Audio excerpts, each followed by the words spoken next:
ಒಂದು ಹೆಣ ಹೊರಕ್ಕಾಗಲ್ಲ ನನಗೆ. ಒಂದು ಹೆಣ 4 ಜನ ಹೊರ್ಬೋದು.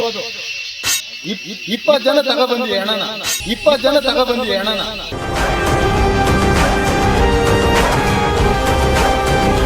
ರೆಸ್ಪಾನ್ಸ್ ಮಾಡ್ತಿಲ್ಲ. ಯಾಕೆ ಹೇಳಿ, ನಾವೆಲ್ಲ ಇಲ್ಲಿ ಬಡವರು ಇರೋದು.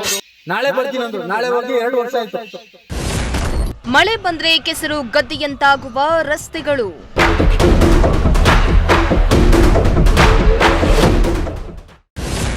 ಅಂತ್ಯಕ್ರಿಯೆಗಾಗಿ ಶವ ಕೊಂಡೊಯ್ಯಲು ಗ್ರಾಮಸ್ಥರ ಪರದಾಟ.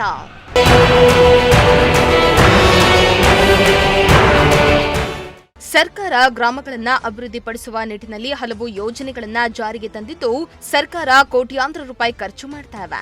ಆದರೆ ಹಾಸನ ಜಿಲ್ಲೆಯ ಸಕಲೇಶಪುರ ತಾಲೂಕಿನ ಈ ಗ್ರಾಮಗಳ ಪರಿಸ್ಥಿತಿ ನೋಡಿದ್ರೆ ಅಭಿವೃದ್ಧಿ ಎಂಬುದು ಕೇವಲ ಕಾಗದದಲ್ಲೇ ಉಳಿದಿದ್ಯಾ ಎಂಬ ಅನುಮಾನ ಮೂಡ್ತಾ ಇದೆ.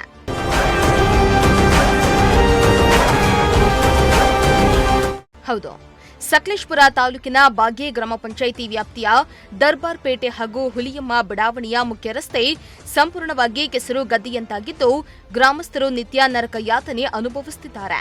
ಹುಲಿಯಮ್ಮ ಬಡಾವಣೆಯಲ್ಲಿ ಸುಮಾರು 40 ಕುಟುಂಬಗಳು ಹಾಗೂ ದರ್ಬಾರ್ ಪೇಟೆಯಲ್ಲಿ 40ಕ್ಕೂ ಹೆಚ್ಚು ಕುಟುಂಬಗಳು ವಾಸವಾಗಿದ್ದು, ಇಂದಿಗೂ ಈ ಗ್ರಾಮಗಳಿಗೆ ಕಾಂಕ್ರೀಟ್ ರಸ್ತೆ ಭಾಗ್ಯ ದೊರೆತಿಲ್ಲ. ಅಲ್ಲದೆ ಪಕ್ಕದಲ್ಲಿಯೇ ಎತ್ತಿನಹೊಳೆ ಯೋಜನೆಯ ಪೈಪ್ಲೈನ್ ಹಾಗೂ ಕಾಲುವೆ ಹಾದುಹೋಗ್ತಾ ಇದ್ರೂ ಇಲ್ಲಿಯವರೆಗೂ ರಸ್ತೆ ನಿರ್ಮಾಣ ಮಾಡಿಲ್ಲ ಅಂತ ಗ್ರಾಮಸ್ಥರು ಆಕ್ರೋಶವನ್ನ ಹೊರಹಾಕಿದ್ರು. ಒಂದು ಹೆಣ ಹೊರಕ್ಕಾಗಲ್ಲ ನನಗೆ. ಒಂದು ಹೆಣ 4 ಜನ ಹೊರ್ಬೋದು. 20 ಜನ ತಗೊಬಂದ್ವಿ ಹೆಣನ.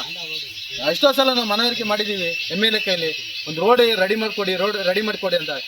ಯಾಕೆಂತ ಹೇಳಿದ್ರೆ ರೆಸ್ಪಾನ್ಸ್ ಮಾಡ್ತಿಲ್ಲ. ಯಾಕೆ ಹೇಳಿ, ನಾವೆಲ್ಲ ಇಲ್ಲಿ ಬಡವರು ಇರೋದು.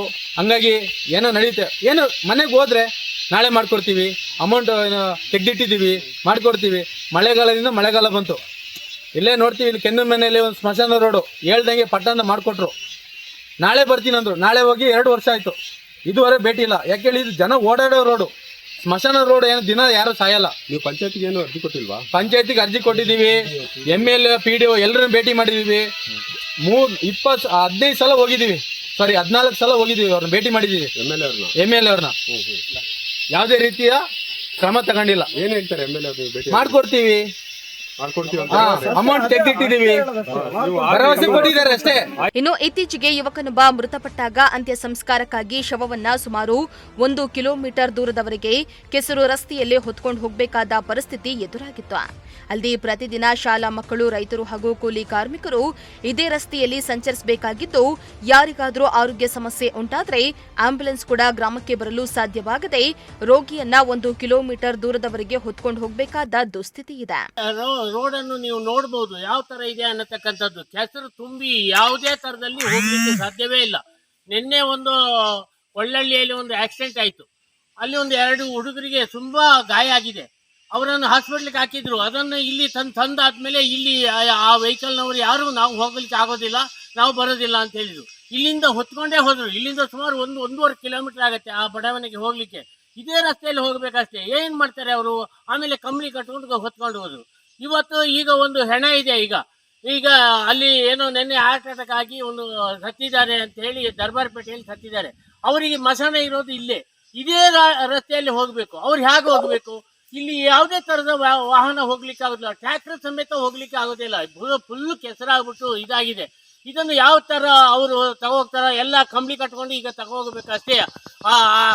ಅಲ್ಲಿ ಆ ಹೆಣನು ಕೂಡ ತಗೊಂಡು ಹೋಗ್ಲಿಕ್ಕೆ ಯಾವುದೇ ತರದಲ್ಲಿ ಸಾಧ್ಯ ಇಲ್ಲ. ಇನ್ನು ಚುನಾವಣೆ ಬಂದಾಗ ಮಾತ್ರ ಮನೆ ಬಾಗಿಲಿಗೆ ಬರುವ ಜನಪ್ರತಿನಿಧಿಗಳು ನಂತರ ಗ್ರಾಮದ ಸಮಸ್ಯೆಗಳನ್ನ ಮರೆತು ಬಿಡ್ತಾರೆ. ಹಲವು ಬಾರಿ ಶಾಸಕರು ಹಾಗೂ ಸಂಬಂಧಪಟ್ಟ ಅಧಿಕಾರಿಗಳ ಗಮನಕ್ಕೆ ತಂದರೂ ಯಾವುದೇ ಪ್ರಯೋಜನವಾಗಿಲ್ಲ. ಕೂಡಲೇ ರಸ್ತೆ ನಿರ್ಮಾಣಕ್ಕೆ ಕ್ರಮ ಕೈಗೊಳ್ಳದಿದ್ರೆ ಉಗ್ರ ಹೋರಾಟ ನಡೆಸುವುದಾಗಿ ಗ್ರಾಮಸ್ಥರು ಎಚ್ಚರಿಕೆಯನ್ನ ನೀಡಿದ್ದಾರೆ. MD Nasir, ಪ್ರಜಾಶಕ್ತಿ TV, Haasan.